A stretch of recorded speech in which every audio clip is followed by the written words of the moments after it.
Welcome back. To say that the real estate market is complex right now is an understatement. Our next guest is keeping up with the trends, and here to help us out this morning, we have Steven DeLisle here from DeLisle Properties. Good to see you, Steven. Yeah, good to see you as well. So we've all heard it. We have folks on our staff that are dealing with it right now where, you know, you're going after this house and it's going so much over the list price that you can't compete. So the market is hot right now. What do you say to people at home that are saying, I'm not going to do anything because I really don't know what the next step is?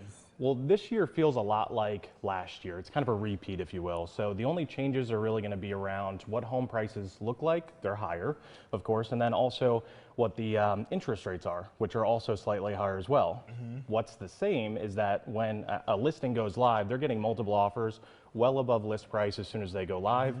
Buyers, to be competitive right now with multiple offers, as you can imagine, are waiving appraisals. They're taking the house as is.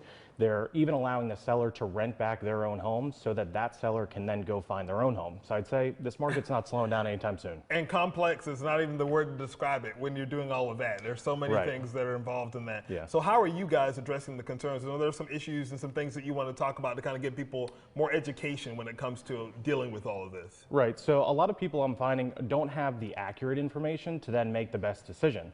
So let's talk some raw numbers here for a second. So 1.8 million houses were built in the United States last year, which was a record in and of itself.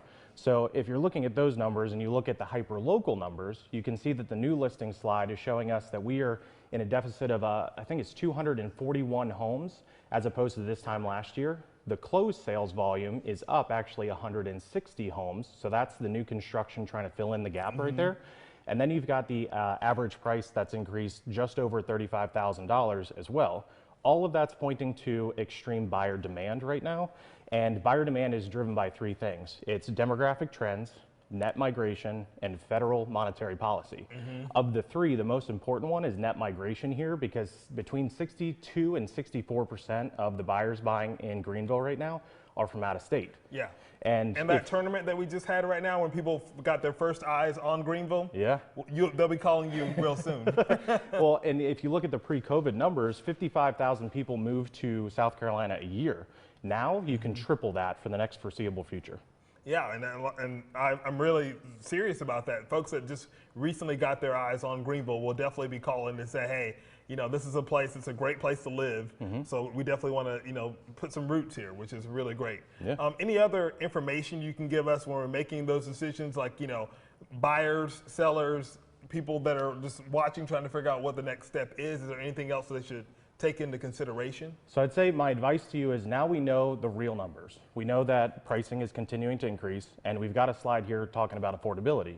So if you pull that up, you can see that last year the affordability index was at 100%.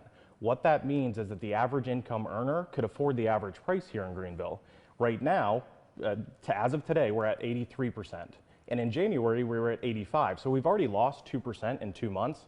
And effectively what that means is the average income earner can no longer afford the average price here in Greenville. So they're having to go to the outskirts and look at other places that might not be ideal for them. So my point is, if you're hesitant, go ahead and do it now, because a lot of buyers, and I get it, a lot of people are saying, holy cow, that house is not worth that price. I understand. However, they might not know that Greenville is actually undervalued by $63,000 on average, or actually $67,000 on average.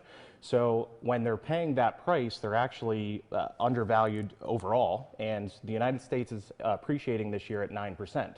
If Greenville's undervalued and the United States is appreciating at 9%, which is high to begin with, what do you think our appreciation is going to be? It's even more.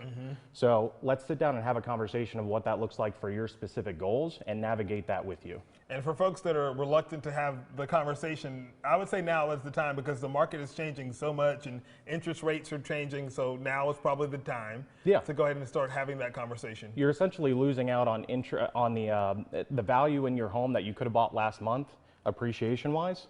So you might as well, if you're going to make a move in the next couple of years, go ahead and decide to do it now because of the environment overall. And for folks, we know the inventory is always, you know, key, and it's low, it comes and it goes really quickly. For someone that's looking to buy right now, can they go to your website? Can they give you a call right now to say, here's what I'm looking for, this is my ideal?